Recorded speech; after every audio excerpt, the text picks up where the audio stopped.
I'm in Shinsekai, which is one of the busiest tourist places in Osaka. A lot of people come here to try the local food, but just around the corner, there's a completely different place that I'm going to take you to today. So today I'm taking you to Nishinari ward, which is home to Kamagasaki. For decades, this area has been associated with poverty, day labourers and Yakuza activity. The last time I was in Japan, a Japanese friend took me here and said that this is a place that many Japanese people avoid. Okay, so this is the tunnel that connects Shinsekai to Nishinari. So Nishinari is the ward, but then there's different areas. So walking towards the Kamagasaki ward. So as soon as you get out of Shinsekai, you can see it's a lot quieter and there's way less people. I can see a lot of police walking around as well. So the area that I'm going to, it's all of this area, but it's mostly concentrated over there where the train is going, under the bridge.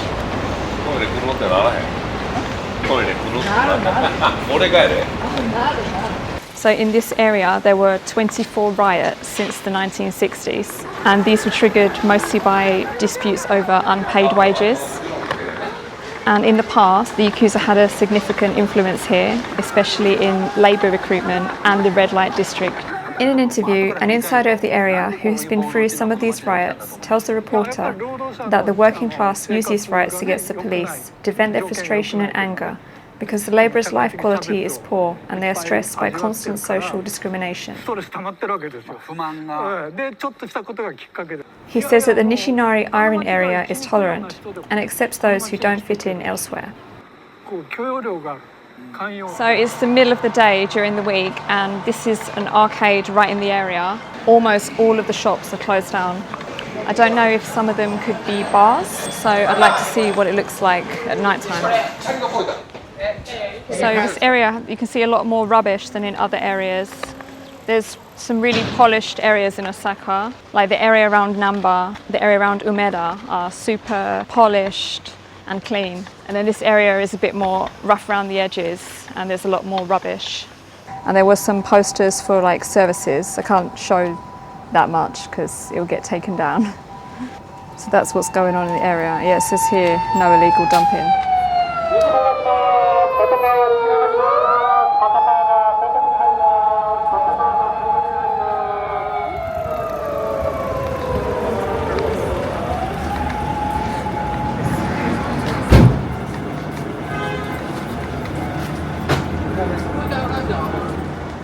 So I'm still in the Nishinari ward, but I'm going to go to what some people refer to as the slum area of Nishinari. This area, it used to be called Kamagasaki, but it was actually taken off of the map and it's now called Airin. And the reason why they actually erased it from the maps is because of its reputation.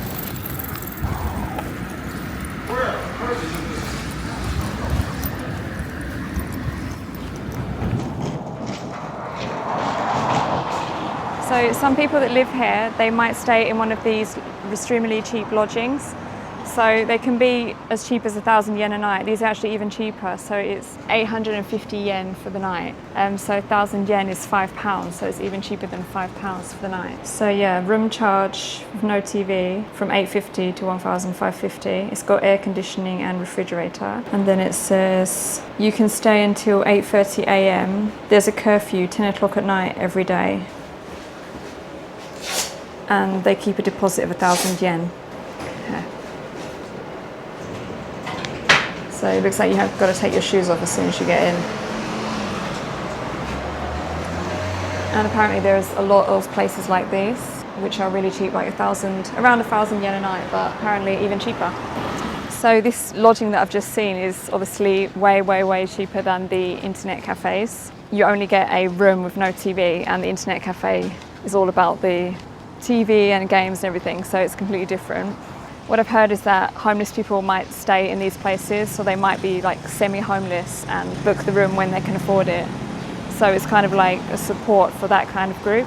And there's also another group of people that would live in places like this. So some of the ex-Yakuza, and a lot of the men that live in this area, they are ex-day labourers. A lot of them are now homeless. There's a high concentration of elderly men here. Like you can see that that's the most people that live here. Yeah. So I see one is 500, the cheapest one. Oh, that's extension. So new single room is 2,400. Old single room with tatami is 2,300 yen. And then if you extend it for another 3 hours, it's 500 yen. It's a bit more pricey than the other one that I saw. So I'm getting into the Kamagasaki area, and first impressions are it feels a little bit dodgy. I've seen a couple of big saunas there, and apparently that's like a Yakuza sauna, where the ex-Yakuza go. But I would say that even though some people might label this as Japan's slum, like a dangerous place in Japan, I don't think that you can say that there is a slum in Japan. I just don't think that's reasonable. I would say this area is a little bit rough around the edges compared to other places in Osaka like Umeda and Namba. All this overflowing rubbish reminds me of England.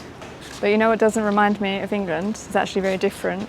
You cannot possibly put your bike like that in England without being chained to something. There's still people that are collecting rubbish. I think they're collecting it for money. And I've also seen quite a few people moving around a lot of their belongings. So I would say that they're homeless and they're just moving their belongings from one place to another.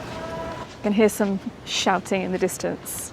Nearly every single person I've seen here is an older man, and the only women I saw were the ones in the girls' bars. So there's a huge concentration of older men here.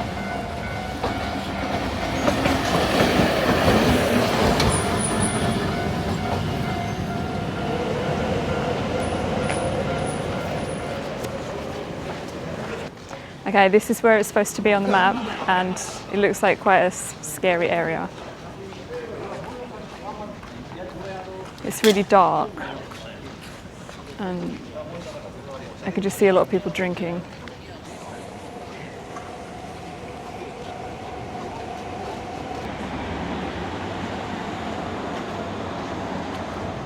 They have a lot of these really cheap vending machines, like 100 yen vending machines. So you see they're like 80 yen or 100 yen. That's really cheap for a vending machine. You see a lot of them in this area, and also they've got a lot of coin laundries, like a lot of really, really retro old coin laundries where people can wash their clothes for cheap.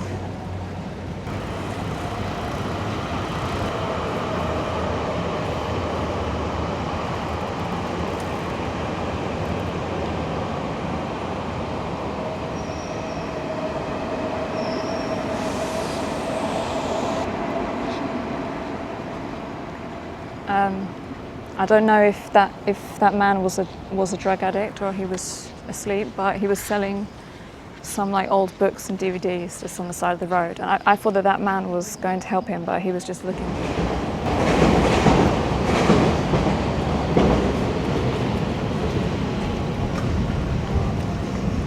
Oh, fuck. This is fucked up. This is something that I didn't think I'm going to see in Japan.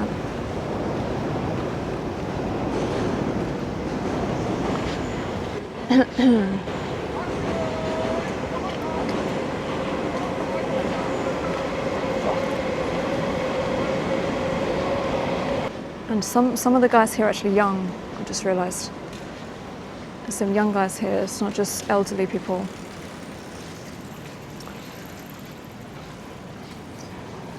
And now it's the summer, so they can sleep here, but I don't. How can they sleep here when it's the winter? It's absolutely freezing.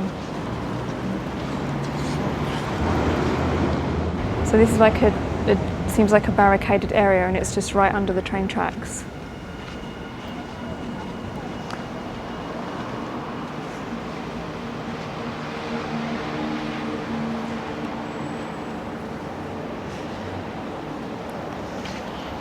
So it's basically like they've cornered off this part and then everyone's going behind it.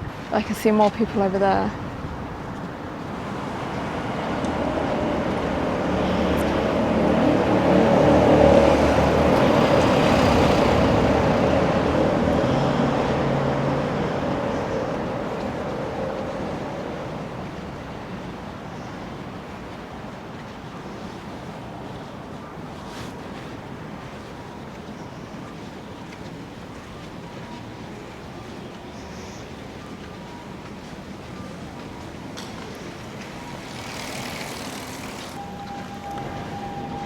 Oh my god. This one, I think it's like 80 years old.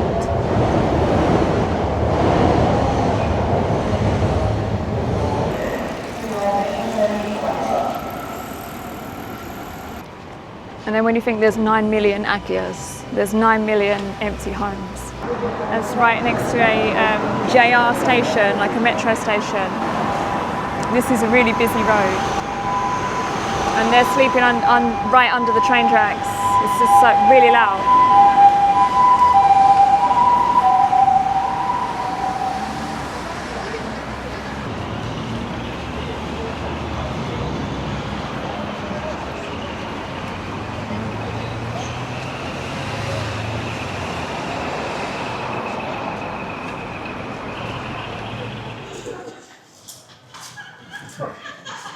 So this area under the arcade is a lot more lit up and lively. It feels a bit safer.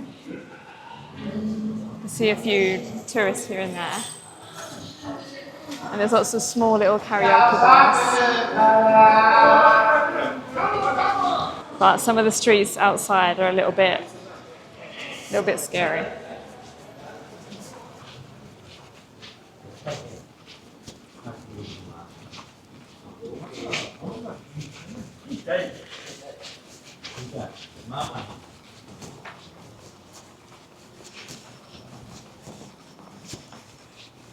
So I just accidentally walked through the red light district. I did not know what it was. I thought it was like bars and stuff. And then I got shouted at and I had to delete the footage. But I didn't know that that's what it was. It looks like some little bars. Okay, so I just left that area. So basically I was walking around and just looking at different areas. And then I walked accidentally into that red light district. And when I saw that there was like girls, I stopped filming because I don't like to film girls, you know, in this area, so I don't want to do that.